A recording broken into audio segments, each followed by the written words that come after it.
नमस्कार दोस्तों। यह कहानी बहुत समय पहले की है। एक छोटे से गांव में एक साधक रहते थे जिनका नाम था सुमित।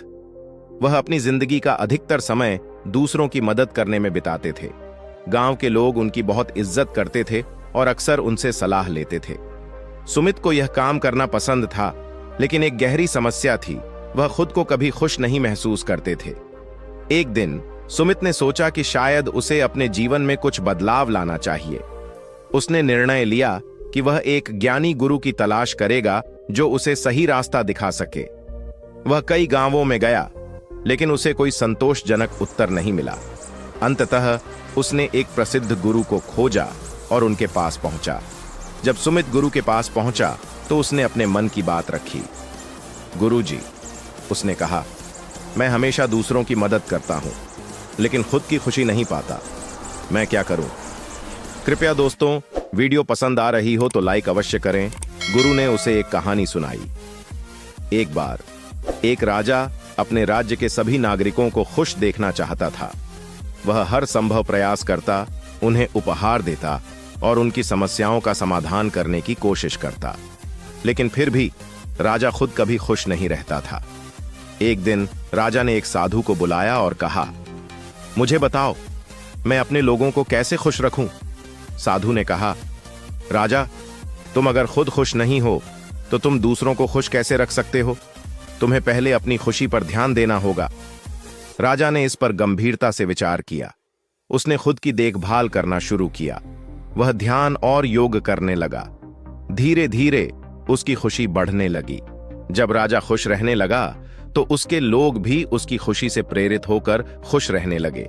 सुमित ने गुरु की कहानी से गहरी सीख ली। उसने समझा कि खुश रहने के लिए खुद की देखभाल करना आवश्यक है। उसने ध्यान और योग करना शुरू किया।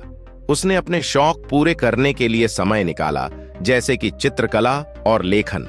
धीरे धीरे सुमित ने महसूस किया कि जब वह खुद को खुश रखने लगा तो उसकी मानसिक स्थिति में सुधार होने लगा। उसकी ऊर्जा सकारात्मक हो गई और वह अब दूसरों की मदद करने में भी अधिक सक्षम था।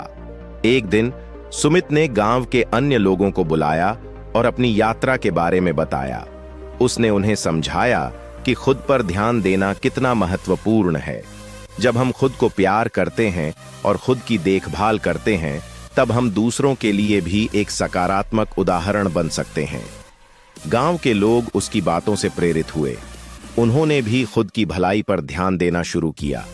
इससे गांव में एक नई ऊर्जा का संचार हुआ। लोग एक दूसरे की मदद करते थे, लेकिन पहले अपनी खुशियों को प्राथमिकता देते थे। सीख इस कहानी से हमें यह सीखने को मिलता है कि 1. स्वयं की देखभाल, खुद की भलाई और खुशी पर ध्यान देना आवश्यक है। 2. सकारात्मकता फैलाना। जब हम खुद खुश होते हैं, तब हम दूसरों को भी खुश रखने में मदद कर सकते हैं। 3.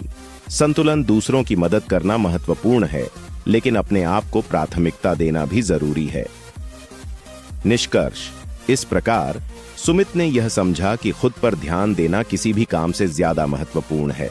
जब हम अपने भीतर की शक्ति को पहचानते हैं और खुद को खुश रखते हैं, तब हम दूसरों की भी बेहतर मदद कर सकते हैं। यह कहानी हमें प्रेरित करती है कि हमारी खुशी का आधार हमारे अपने विचार और कार्य हैं। कृपया दोस्तों, वीडियो पसंद आई हो तो चैनल को सब्सक्राइब और लाइक अवश्य शेयर करें